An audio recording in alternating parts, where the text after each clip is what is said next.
Hi guys, this is the continuation of the stances parts. So stances part 2. I'm going to start with the flug, and then I'm going to go with the less used, at least for me, less used stances. So if we start with the flug, the main thing is you always keep your point facing into your opponent, so this. The second thing is your hands are always at about your hips or even a little bit more outwards. So like this. This is the left flug. I keep my right foot forward here. This is the right flug. I keep my left foot forward. So as you see, in both, point facing towards the opponent, hands at about hip width. Now, the differences. First, the difference in grip. I hold my left flug mostly like this. Yeah, I can also sometimes hold it with the thumb on the flat, so like this. Depending on what I want to do, how I want to stab, but both are okay. Whereas the right ox, I only ever use this grip. I find the thumb grip here to have no practical purpose because it just exposes my fingers here because the crossguard's not there to protect them. Another thing with the flug is you can either have it very far forward, like this, or you can pull it very far back, depending on what you want to do. This one is a bit more annoying, and this one promises a very solid thrust is coming. Same thing on the right side, so like this. Things not to do in flug are basically don't move your point out of line. Don't do these. Because this opens you up for a very lovely attack, and you won't be able to attack in time, to defend in time, if your opponent is about as fast as you are. So that's, in my opinion, the most important stance that I have forgotten. The ones I omitted, let's start with the Alber. So the Alber goes like this.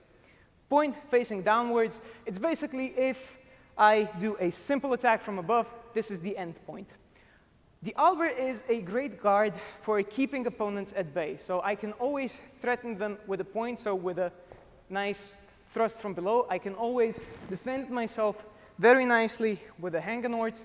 But if I want to do any sort of attack, it has to be from a full motion, which means it'll be telegraphed. The opponent will be able to see it very clearly. That's why I don't use it quite as much.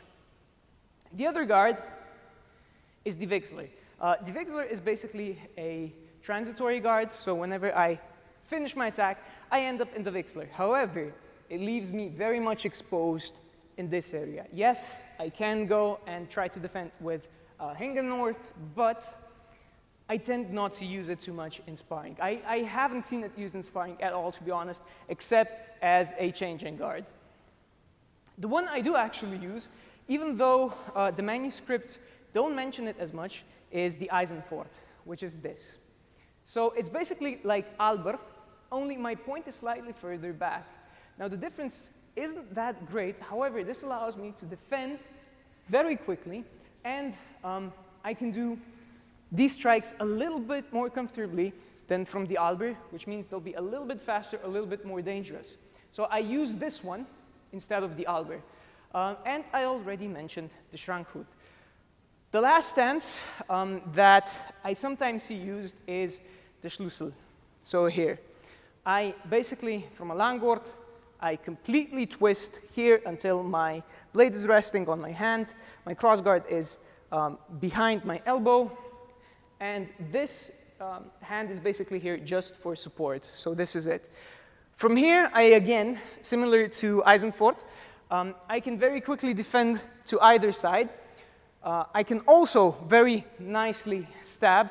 But again, if I want to do any sort of an attack, it has to be a full attack. Those can be very quick, can be very deadly, but they are bigger, they're easier to see. That's not to say they don't have the uses, because they absolutely do. So this concludes the stances. Now I've gone through all the basic stances. I still say that if you saw part 1 and you add the flug, you can do most of the work just from those. So thank you for watching. Until next time, have a good one.